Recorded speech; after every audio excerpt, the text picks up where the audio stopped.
Good morning, class 8th.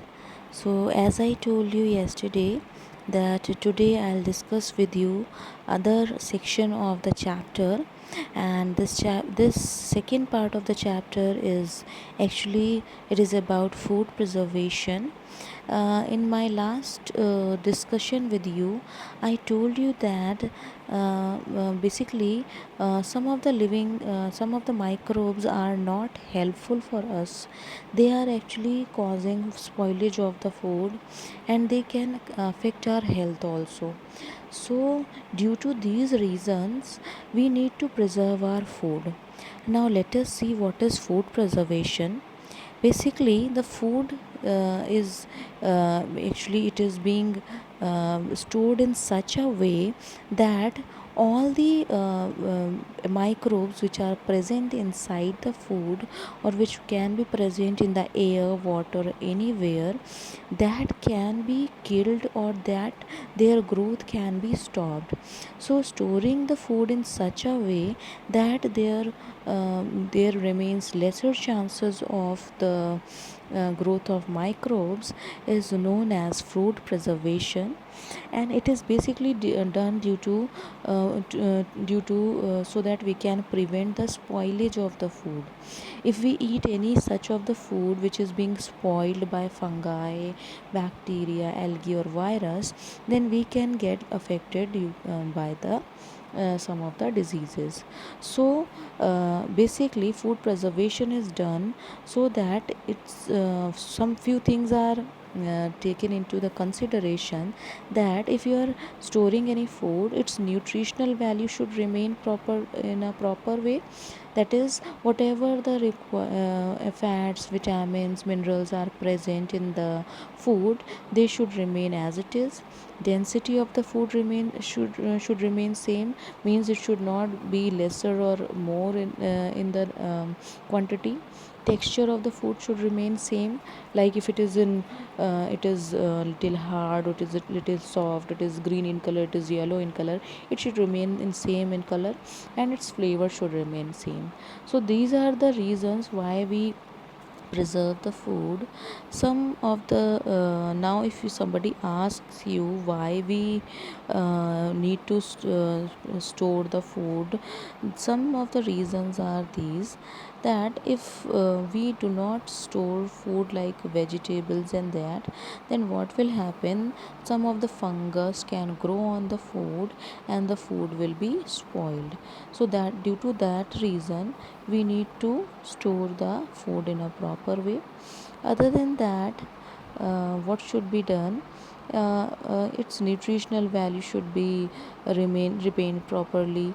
And one more reason is that the food, if we are going to use any food after for a long time, or if you want to like if nowadays it is a season of mango, and if you want to eat the same mango in the winter season, then what will you do, you need to keep that mango in a proper place. It should be protected from the insects, from the fungus, from the microbes, from the bacteria, so that it never spoils and you can eat it in other seasons as well.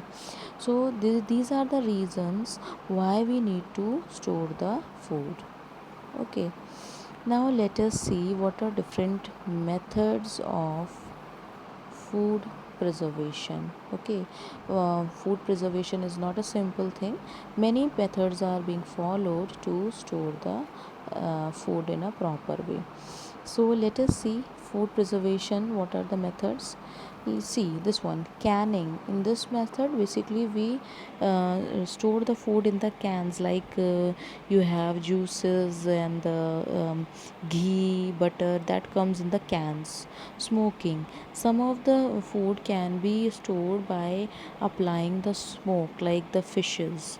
Then freezing, mostly we keep our vegetables and fruits in the fridges, so that their nutritional value and these never get spoiled or these never wilt. Pickling, pickling means to make the pickle, like when we add mustard oil and vinegar, then it forms a pickle. So like that we can store some of the substances. Sugaring, we can add sugar on the substances, that also stops the growth of the microorganisms. So in that manner we can store food.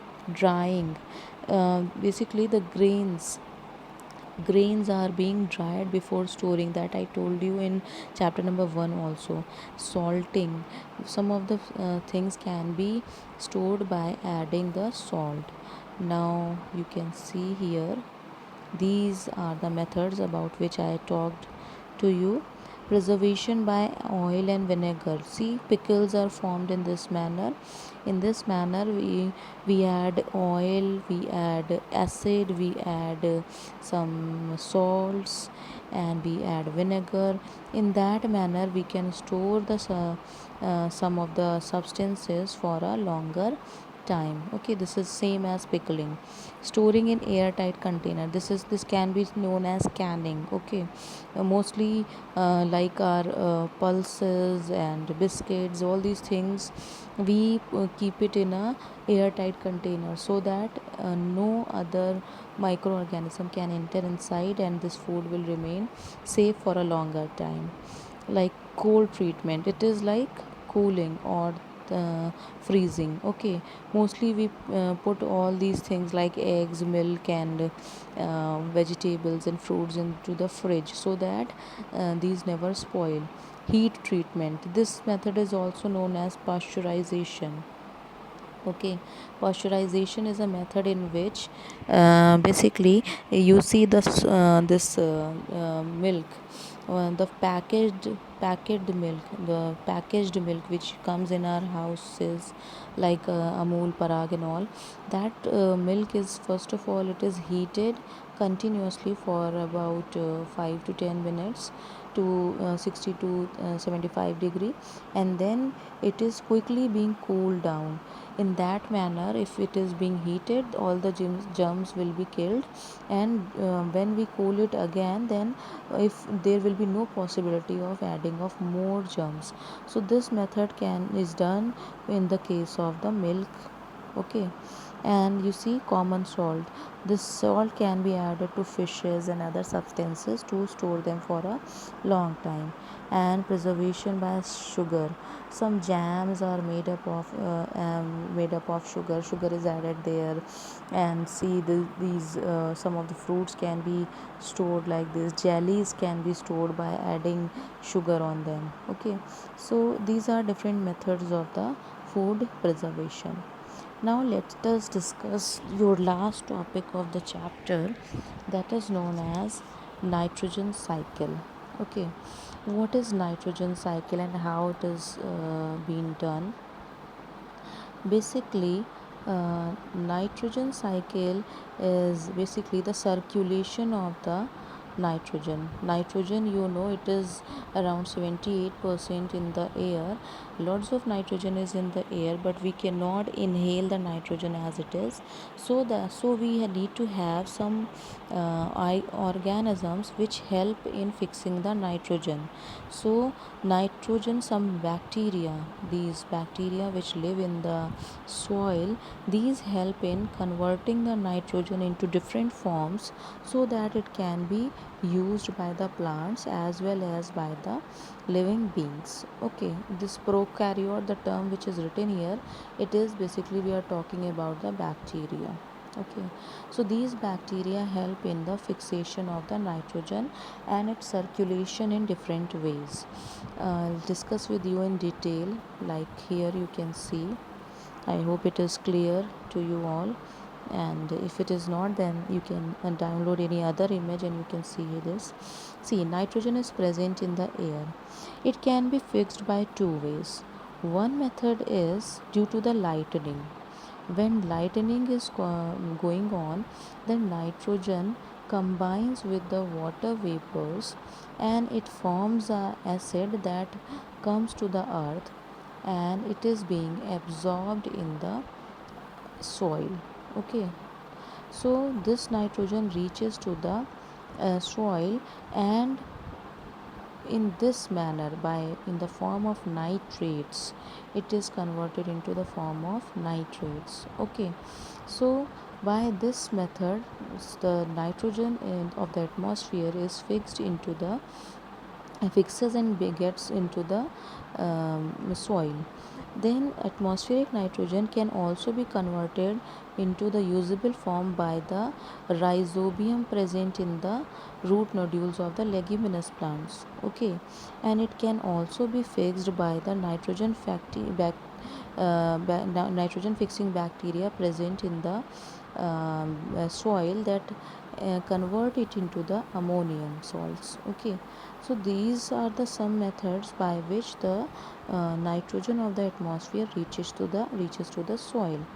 Then what happens, this nitrogen is again converted by nitrifying bacteria into the nitrites. Okay, and these nitrites can be again converted by bacteria into nitrates. These are different forms of the nitrogen. Okay, then this nitrogen can be used by assimilation, means to use the substance. So this nitrogen can be used by the plants for the synthesis of food, in this case by for the synthesis of the what we say proteins, and then it is taken by the animals once the animals die.